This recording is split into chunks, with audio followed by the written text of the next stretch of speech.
Good morning, everybody. This is Josh Wagner, and I wanted to start a new podcast for a while, but I didn't exactly know when and where and on what to do it on. And I thought, gosh, when do I have consistent amount of time to do a podcast?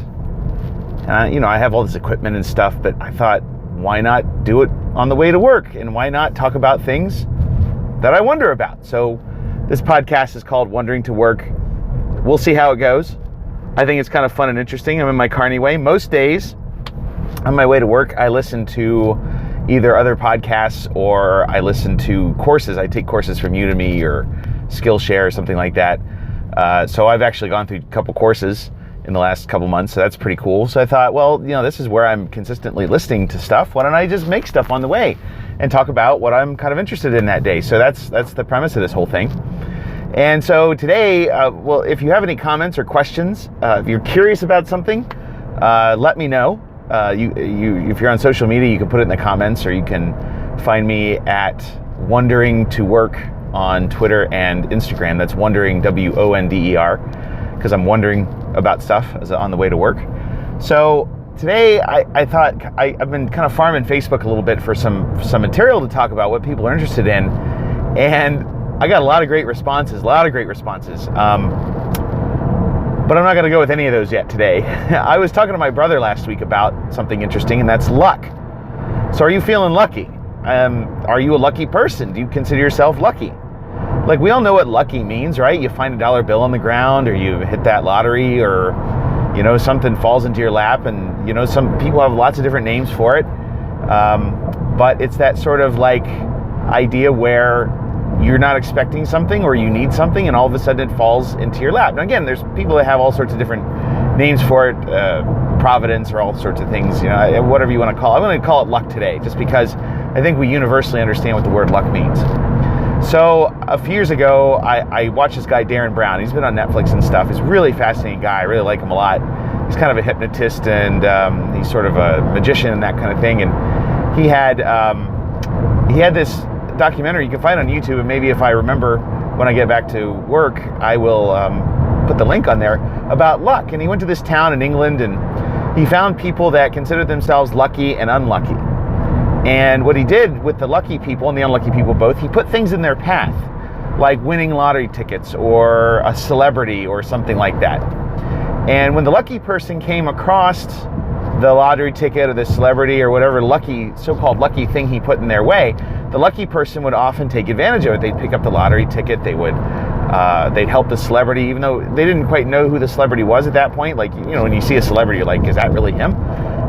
Ended up that person was a musician and played a free concert for them, et cetera, et cetera. All these great things happen, And the lucky people would consistently sort of see the opportunity, and they would seize upon it.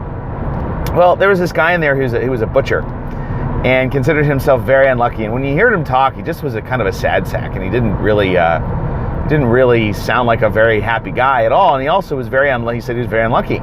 So they put the same things in front of him. They put a lottery ticket on the ground. They put a flyer that said he won something. They put the celebrity in his path. And consistently, the guy who considered himself unlucky missed all the opportunities. He missed every single opportunity. So one of the things that they did was to really make it obvious to the guy is they took one of those big, like, flat-sided advertising trucks, it's all it does is advertise, and they put his name and his phone number on this big truck, and they kept driving it back and forth in front of the guy. This guy considered himself unlucky. And as they were doing this, he's like, oh, look, it's my name and my phone number. And it said, call us at this number, Johnny or whatever his name was. And the guy still wouldn't do it. The guy still would not do it. He considered himself so unlucky that it was probably some kind of scam. So here's the kicker. It's a YouTube video. It's been out for a couple of years, a few years now, probably 5 or 6. And there's a comment on there that the unlucky guy, about 3 weeks after filming, he was hit by a car. So I guess he was really an unlucky guy. He got hit by a car crossing the street in this little tiny town. And there was another part of that little documentary. They made it so that they spread this rumor that this statue of a dog was lucky. like if you patted on the statue, the dog on its head, that you would find luck. And people started slowly coming to the park as the story spread, and they kept patting the dog on the head, and then they went back and they started interviewing people, like, did that do anything for you, and that kind of thing. And people were often like, yeah, I needed this, that, and the other thing, and I patted the dog on the head, and it actually worked. So it's a very fascinating documentary. I think Darren Brown is very fascinating. I've watched a lot of his stuff. I have one of his books, and just a fascinating guy. He's kind of made a little bit of a segue over here into the United States, but he's really a big deal in England. And he's been on James Corden and things like that to bring that guy up again. But so I think that the point is that I think luck, I don't know if luck is a thing or not. I just don't know. I don't know how all that works. But what I do know is that the difference between the lucky people and the unlucky people, the so-called lucky people and the so-called unlucky people, was their mindset. Is that one was open to the new opportunities. One was open to understanding that there are things that happen that are serendipitous, whether they're planted or put in the way or not, or they're random acts, which of course happen. That of course we like to see connections between things. When things come out of the blue, we like to connect them to something, and so some people connect it to luck. Well, those people that had a lucky mindset often encountered luck more often. And then there was the guy who saw himself as unlucky.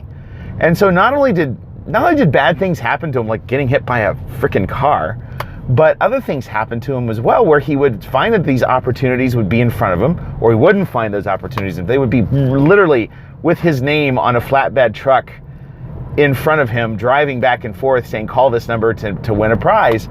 And he still didn't do it because he considered himself so unlucky. So I don't know what you consider yourself. I don't know if you consider yourself lucky, or you have providence, or whatever it is. I'm not trying to equate luck and providence, by the way. But of course, we could, because we look for patterns in everything that we do. We like to know why things happen, and so when stuff happens, we like to connect the dots to those kind of things. Are you a lucky person or an unlucky person? How do you change that mindset? Like, that's what I'm wondering about today. Is like how do you see yourself? And then there's this whole idea, which is probably a whole different podcast, called self-fulfilling prophecy. And self-fulfilling prophecy is what happens to these lucky people and unlucky people. So I'm going to go on for just a second. Self-fulfilling prophecy is actually kind of interesting. So I'll just talk about it because I have time, because as you can tell, traffic. That's one of the joys of wandering to work, right? Is that self-fulfilling prophecy not only happens when a person believes that they have a self-fulfilling prophecy, like I'm unlucky, or I am lucky, or I'm good at this or bad. Well, you can understand that you're good or bad or something, but you have these expectations that you're going to find some way for those expectations to come true. If that guy believed he was unlucky, man, he was going to prove it so far that he got hit by a car. Well, self-fulfilling prophecy actually goes even a little farther than that. They did a study, and I don't, obviously I'm in my car, so I don't know what the study, I can probably find the study for you, but if you really, really want to just put it in the comments, I'll figure out where I found that. But they did a study where they told kids that they separated them into, they were average intelligence kids, and they separated those kids into two sets of kids. One they told was the advanced group, and the other they told was the remedial or developmentally handicapped or whatever. They told them they were slow kids, is basically what it came down to. This group was the smart kids and you're the slow kids. What do you think happened? What do you think happened in the study? And again, these kids, for all intents and purposes, were of average intelligence. None were really that smart, none were that dumb. And I hope they didn't do this experiment too long, because obviously it would be damaging to these kids. But and they didn't tell the teachers, by the way, either. That's another interesting thing. They didn't tell the teachers that these were just average kids. That they said this group was smart and this group was dumb. And lo and behold, the smart kids excelled when they were told that they were smart, because they had that self-fulfilling prophecy, they had that mindset. And then they had the kids that were slower actually started to fall behind consistently as a group, because they were told that they were slower. Two things are happening with that. One is that the teacher actually believed that they were smart or slow and treated them accordingly. Secondly, the kids thought they were smart or slow, and they had that self-fulfilling prophecy. So I just think that that's really super fascinating. I just think it's kind of interesting. They did the same thing with lab rats. Again, they had like control of control. I don't know how they double-blind control these things. I'm not a scientist, like Batman. I do like to think I'm Batman, but I'm not Batman. They told the scientists that this is a dumb group of rats and this is a smart group of rats. So they did it with rats and they did it with children, which, maybe they're of equal intelligence at some point in their life. Just kidding, of course. But guess what happened? Then they didn't tell the scientists. The smart rats ended up doing the maze quicker than the dumb rats. So the perception of the scientist actually affected the outcome of the rats in the maze. So self-fulfilling prophecy is not only about ourselves. If you think you're lucky, you're going to be more lucky because you're going to see opportunities in front of you. You think you're unlucky, you're going to be unlucky. After that documentary aired, I wonder if that guy was like, see, I'm unlucky, and then he got hit by a car. Like the perception of other people like deepened his sense of being unlucky. And the same thing can happen to us, I think it's important for us to understand how we see ourselves, how we authentically see ourselves, what's the stories we're telling ourselves, which is, again, another podcast. I'm fascinated by narrative and I'm fascinated by stories. And I just think it's fascinating because everything really comes down to the stories that we tell ourselves. But what's the story that you're telling yourself? And then, did you know this? People have a story about you too. Obviously, I know people have a story about me. I'm sure people have a story about me. Some of those stories are probably accurate, and some of those stories are probably way off base, and they just like filling in the gaps with their own mentality. I know. Now, I try to, I'll be honest with you, if you're at this part of the podcast, I'm really proud of you for making it 11 minutes in, 12 minutes in. I know how to spin a story. I know how to do that. It's something I've learned to do. It's part of my job. It's part of what I've done on social media over the years. I know how to spin the story about myself, but still people will fill in the gaps. People will, I know how to make the story not only that I have about myself, but, and I'm really trying to be more authentic. That's another podcast again, authenticity, which I've been working on for a long time now and still getting there. But what's the story that people have about you? Now, the story that people have about you comes from two different places. One is that the story that people have about you comes from you, how you tell people to treat you, what you tell people about yourself. The other one is it comes from them and their own experiences. So, the version of you in their head and the version of you in your head might be completely different versions. And all of it affects us. There's lots of scientific studies that show that the way that we perceive ourselves affects the outcome of our actions or inactions. And the way that other people see us also do that. Like, it's clear, like, beautiful people, good-looking people get more things in life because they know they're good-looking and people treat them differently. I know. I've experienced this firsthand. Not as a good-looking person, but as a person who has seen good-looking people get way better things. Or funny people. Like, I like to think of myself as funny. I laugh at myself all the time. And, but at the same time, like, that sense of humor has gotten me so many things through the years. Free coffee at Starbucks is number one. I used to get free coffee at Starbucks all the time, literally, and I stopped doing that because somebody said it wasn't right for me to do that. So I listened to them and I stopped doing it because I was just getting free coffee all the time until they got upset with me. And they're like, how did you do that? And I said, well, I'm funny and people like me and people give me free stuff, which is fine. So anyway, I think that the luck thing kind of led into a bigger talk or bigger discussion about self-fulfilling prophecy and that kind of thing. It's very fascinating because, as my journey goes on, as my life changes, my personal story changes. Like how I look back on things, how I am right now affects the way that I look back on things 20 years ago. The way that I feel now, determines, my future at this point. It changes my narrative. It changes how other people see me. It changes what's happened to me. It changes the meaning of it and the significance of it. So anyway, put some comments, and if you're at this point, that's awesome. I hope it was interesting. At least it's interesting for me. It gives me something to do once a week on the way to work, because I wonder about a lot of stuff.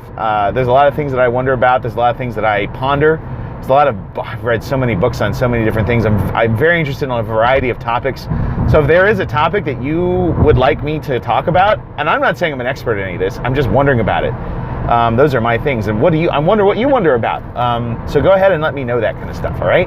So this has been very cool. I've enjoyed doing this because, if anything, I can hear the sound of my own voice. And who who doesn't like the sound of their own voice, right? At least inside of their own head. I don't care to hear it on a recording, but I do like to hear it.